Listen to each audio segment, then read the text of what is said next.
my information, my data. You know, it's a programming machine. We have to save the data. I take my first point, I record it. I go to my second point, I record it. I go to my third point, and I record it.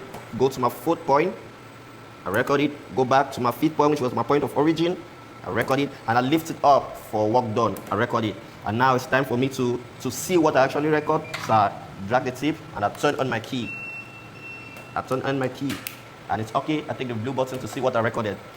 1, 2, 3, 4, and 5. Back to my point of origin. Lift it up. This machine is so amazing, guys. It's massive.